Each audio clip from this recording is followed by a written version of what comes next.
I always think that the space is an amazing tool to transform realities. I love to design buildings and spaces that connect socially and that have low environmental impact.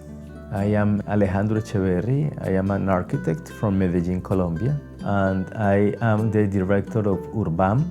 It's a research center that belongs to EAFIT University, and we work with urbanism, environment, and social engagement. In Medellin, we have been having problems of exclusion and violence. I was designing houses, designing buildings, and so on, but we start to develop other questions. How to use architecture and urbanism to understand and solve some of those problems. We produce a wide diversity of research and studios at the university, trying to connect our work with the communities. Work with artists for me is the key. The artists and the cultural processes could be a very powerful mediators to build spaces that could permit us to understand and to work with different realities. In my personal experience, they changed my life.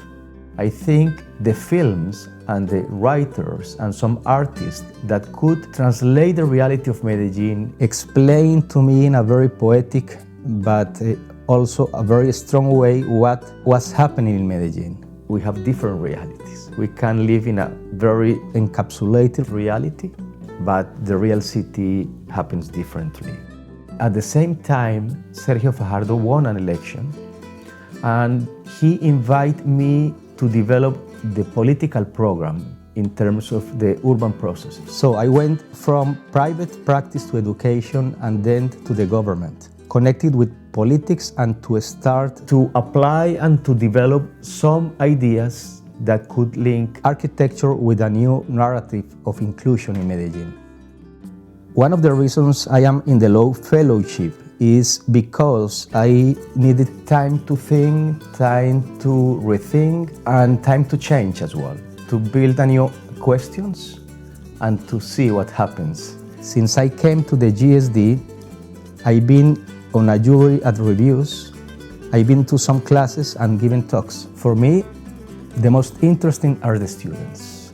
They give you a lot of energy, a lot of knowledge, and a lot of humanity. I feel that we just opened the window. We see what happens in terms of my relationship with the GSD, with my fellow Loeb Fellows, and what the future will bring after.